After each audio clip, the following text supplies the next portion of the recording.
গর্ভের সন্তানকে শয়তানের হাত থেকে রক্ষা করার জন্য লোহার কিছু রাখা যাবে কি? যুবক বয়সে সাদা চুল কালো করা যায় আছে কিনা? কবরের উপর খেজুরের ডাল দেওয়ার বিধান কি? হাঁটু বের করে গোসল করলে অথবা হাঁটু বের করে ঘুমালে গুনাহ হবে কিনা? তাহিয়াতুল ওযুর নামাজ কি 5 ওয়াক্তে পড়া যাবে? দেনমোহরের টাকা পরিশোধ না করে স্ত্রীকে স্পর্শ করা যাবে কিনা? স্ত্রী কি স্বামীর জন্য ঘরে সুগন্ধি ব্যবহার করতে পারবে? কোন স্বপ্ন দেখে তার ব্যাখ্যা খোঁজা উচিত কিনা? মৃত বাড়িতে কি করা উচিত? মানুষ মরে গেলে মিলাদ পড়ানো কি জরুরি? না পড়লে কোনো ক্ষতি হবে? স্কার্ট বা পেটিকোট পরিধান করে নামাজ আদায় করা যাবে কিনা? সিজদা নিয়ে যদি সন্দেহ থাকে, একটি দিলাম নাকি দুটো দিলাম, তখন কি করব? স্ত্রী যদি মৌখিকভাবে দেনমোহরের টাকা মাফ করে দেন, এটা জায়েজ। গর্ভবতী মহিলা সুস্থভাবে সন্তান ভূমিষ্ঠ হবার আমল কি? রাগ কমানোর উপায় কি? এমনি নাজমুল সরকার জানতে চাচ্ছেন, গর্ভবতী মহিলা সুস্থভাবে সন্তান ভূমিষ্ঠ হবার আমল কি? বিশেষ কোনো আমল কোন হাদিসে বলা হয়েছিল আমার জানা নাই, তবে হ্যাঁ, যে কোনো মুসিবত থেকে উদ্ধারের জন্য যে দোয়াগুলো আছে, ইস্তেগফার, দুরুদ, দোয়া ইউনুস, সেগুলো বিশেষ করে পড়বেন, সাদকা করবেন এবং আল্লাহর কাছে দোয়া করবেন ইনশাআল্লাহ বিইذنিল্লাহ। মোহাম্মদ জুবাইর হাসান জানতে চেয়েছেন, সিজদা নিয়ে যদি সন্দেহ থাকে, একটি দিলাম নাকি দুটো দিলাম, তখন কি করব? যদি এরকম জীবনে প্রথমবার হয় তাহলে সেক্ষেত্রে একটি দিয়েছেন ধরে দ্বিতীয় সিজদা দিবেন এবং শেষে সিজদা সও করে নেবেন। খালেদা মরিয়ম জানতে চেয়েছেন, স্কার্ট বা পেটিকোট পরিধান করে নামাজ আদায় করা যাবে কিনা? যাবে। আপনি কি পরিধান সালাত আদায় করবেন সেটা বিষয় নয়, মাথা থেকে পা পর্যন্ত ঢেকে মেয়েরা সালাত আদায় করবেন, যেটা দিয়ে পারেন সেটা দিয়ে শরীর ঢাকবেন, ঢেকে সালাত আদায় করবেন, কোনো অসুবিধা নেই। ইরিনা রওশন মিম আপনি জানতে চেয়েছেন, কোন স্বপ্ন দেখে তার ব্যাখ্যা খোঁজা উচিত কিনা? ব্যাখ্যা খোঁজা যেতেই পারে, কিন্তু দেখলেই ব্যাখ্যা খোঁজার জন্য পেরেশান হওয়ার কোনো প্রয়োজন নেই। বিশেষ করে যে স্বপ্ন দেখার পরে আপনার মধ্যে অস্থিরতা কাজ করে, সেটা শয়তান মানুষকে পেরেশান করার জন্য দেখায় থাকে, অতএব সেটার জন্য পেরেশান হওয়া উচিত নয়, পাত্তা দেওয়া উচিত নয়। আর যদি সেরকম না হয়, তাহলে সেক্ষেত্রে আপনার নিকটস্থ কাউকে বা যারা স্বপ্ন ভালো বোঝেন তাদের কাছ থেকে ব্যাখ্যা, যদি মনে হয় যে না এটার কোনো ভালো ব্যাখ্যা রয়েছে, আপনার মন সেরকম বলে, তাহলে এরকম কারোর কাছ থেকে আপনি ব্যাখ্যা জানতে চেষ্টা করতে পারেন। LIID থেকে জানতে চেয়েছেন, স্ত্রী যদি মৌখিকভাবে দেনমোহরের টাকা মাফ করে দেন, এটা জায়েজ কিনা? হ্যাঁ, যে কোনোভাবে মাফ করলে সেটা মাফ হিসাবে বিবেচ্য হবে, লিখিতভাবে দিতে হবে এমন কোনো কথা নেই, এটা শরিয়াত দৃষ্টিকোণ থেকে।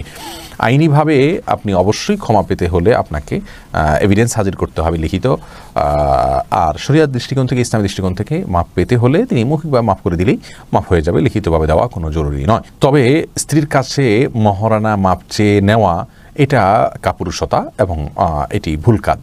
তিনি যদি সন্তুষ্ট হয়ে কিছু কমিয়ে দেন, তাহলে সেটা সম্পর্কে আল্লাহ বলেছেন, ফাকুলুহু হানিআম মারিয়া, তাহলে সেটা তোমরা সন্তুষ্ট চিত্তে খাও, ভক্ষণ করো। ফাতেমা ইসলাম সামিয়া আপনি জানতে চেয়েছেন, মানুষ মরে গেলে মিলাদ পড়ানো কি জরুরি? না পড়লে কোনো ক্ষতি হবে না। মিলাদ পড়লে বরং বিদআত, এটা বরং পড়াবেন না।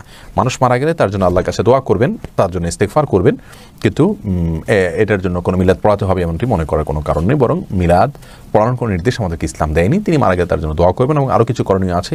এমনি মাজহারুল জানতে চেয়েছেন, রাগ কমানোর উপায় কি? রাগ কমানোর উপায় হলো, প্রথমত আপনার যারা খুব খোশমেজাজের মানুষ, যারা খুব বিনয়ী মানুষ, বিনম্র মানুষ, ধৈর্যশীল মানুষ, তাদের সাথে উঠা বসা করবেন, এটা একটা ভালো আমল। আর দ্বিতীয় হলো যে যখন রাগ উঠবে, আউযু বিল্লাহি মিনাশ শাইতানির রাজিম পড়বেন, বিসমিল্লাহির রহমানির রহিম পড়বেন, ইনশাআল্লাহ আপনার রাগ কমে যাবে, আল্লাহ সুবহানাহু ওয়া তাআলা আপনাকে হেফাজত করবেন। নাজমুন নাহার মৌসুমী জানতে চেয়েছেন, সালাতে হাত বাঁধা সম্পর্কে জানতে চাই। সালাতে হাত বাঁধাটা ফরজ বা ওয়াজিব কিছুই না, এটা সুন্নাত। কেউ যদি হাত নাও বাঁধেন সালাত হয়ে যাবে। NH নাইম জানতে চেয়েছেন, মানুষের নজর লাগে, কথা কতটুকু সত্য? জি হ্যাঁ, অবশ্যই সত্য। রাসূল আকরাম সাল্লাল্লাহু আলাইহি ওয়াসাল্লামের হাদিস থেকে আমরা জানতে পারি, আল আইনু হাক্কুন, অর্থাৎ বদনজর হয়, এটা সত্য। মানুষের চোখ দিয়ে লোভনীয় দৃষ্টিতে, হিংসাত্মক দৃষ্টিতে যদি কোনো ব্যক্তি বা বস্তুর দিকে তাকায়, তাহলে তার ফলে সেই ব্যক্তি বা বস্তু ক্ষতিগ্রস্ত হতে পারে বদনজরের ফলে।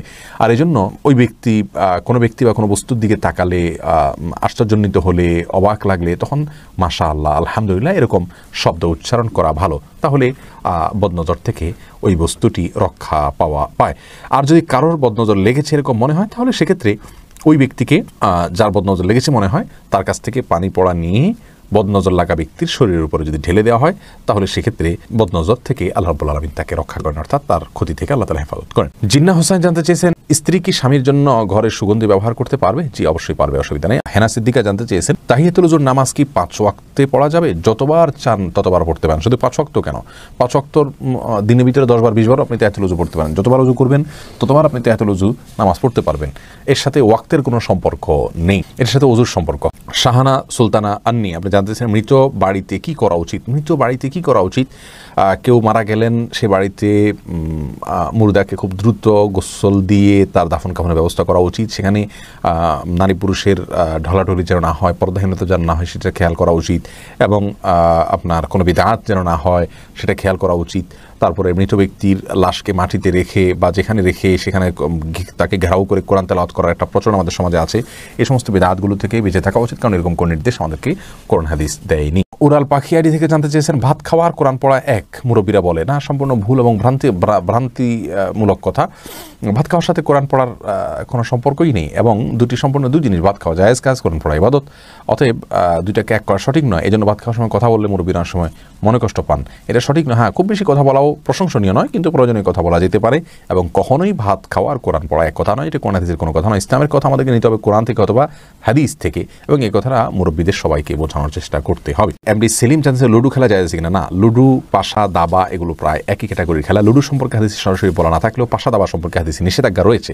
ওইটাও যেহেতু একই ক্যাটাগরির খেলা, সেজন্য এটা জায়েজ নয়। তাছাড়া এখানে শারীরিক কোনো কসরত নাই, এর ফলে মানুষের বিষণ্ণতা তৈরি হয়, মানুষের মধ্যে মতপার্থক্য তৈরি হয়, নানা রকমের ফিতনা এখানে রয়েছে, সেজন্য এটা খেলা জায়েজ হবে না। সাইফুর রহমান সাইফ জানতে চেয়েছেন, যুবক বয়সে সাদা চুল কালো করা জায়েজ আছে কিনা। জায়েজ নাই। রাসূল আকরাম সাল্লাল্লাহু আলাইহি ওয়াসাল্লাম বলেছেন, জান্নাবুস সেওয়া, তোমরা সাদা চুলকে অন্য রঙে রঙিন করো, তবে কালো রং থেকে বেঁচে থাকো। শাহানা সুলতানা অন্য জানতেছেন, দেনমোহরের টাকা পরিশোধ না করে স্ত্রীকে স্পর্শ করা যাবে কিনা। যাবে, পরিশোধ না করলে যাবে না এমন কোনো কথা না। তবে হ্যাঁ, স্ত্রীর অধিকার আছে দেনমোহরের টাকা পরিশোধ করার আগ পর্যন্ত স্বামীকে বাধা দিতে পারেন তিনি চাইলে, কিন্তু যদি একবার অনুমোদন দিয়ে দেন স্ত্রী, তাহলে পরে আর বাধা দেওয়ার স্কোপ নেই। আব্দুল মালিক জানতে চেয়েছেন, কবরের উপর খেজুরের ডাল দেওয়ার বিধান কি। রাসূল করিম সাল্লাল্লাহু আলাইহি ওয়াসাল্লামের থেকে একবার এই আমলটি করেছেন, বর্ণিত হয়েছে। একটা বিশেষ কবরে আযাব হচ্ছে, এটি তিনি জানতে পেরেছেন সেই ভিত্তিতে। এরপরে আর কখনো তিনি দিয়েছেন বা সাহাবীরা সেটা অনুসরণ করেছেন বা সাধারণভাবে করতে বলেছেন, এরকম কোনো কথা আমাদের জানা নেই। যার কারণে কবর দেওয়ার পরে কবরের উপর ডাল, কোনো গাছের ডাল ইত্যাদি আপনার পোতা, এটাকে সুন্নাহ মনে করা সঠিক নয়। মাঝাল জানতে চেয়েছেন, হাঁটু বের করে গোসল করলে অথবা হাঁটু বের করে ঘুমালে গুনাহ হবে কিনা। ঘুমালে গুনাহ হবে না, যদি অন্য কেউ না দেখে। গোসল করলে গুনাহ হবে না। মামুন বিল্লাহ জানতে চেয়েছেন, ফরজ নামাজের তৃতীয় চতুর্থ রাকাতে ইমাম যখন নীরব থাকেন তখন মুসল্লিদেরকে কিরাত পড়তে হয়। পড়তে হলে যদি তেলাওয়াত সম্পূর্ণ করার আগেই ইমাম রুকুতে চলে যান, তাহলে নামাজ হবে কিনা। সূরা ফাতিহা হয়ে গেলে অন্য সূরার যেখানে আছেন সেখান থেকে রুকু চলে যাবেন, বা আয়াত শেষ করে তারপর রুকুতে চলে যাবেন, তাড়াতাড়ি শেষ করে ইনশাআল্লাহ তাতেই সালাত আদায় হয়ে যাবে ইনশাআল্লাহ বিইذنিল্লাহ। মাসুদ রানা এই আইডি থেকে আপনি জানতে চেয়েছেন, গর্ভের সন্তানকে শয়তানের হাত থেকে রক্ষা করার জন্য লোহার কিছু রাখা যাবে কিনা। না, জায়েজ নয়, গুনাহের কথা, এটা শিরক হবে। শয়তানের হাত থেকে বাঁচার জন্য আমাদেরকে লোহা নিতে আল্লাহ তাআলা বলেননি। লোহার কোনো ক্ষমতা নেই যে শয়তানের হাত থেকে বাঁচাবে। দোয়া করবেন, আল্লাহর কাছে আশ্রয় চাইবেন।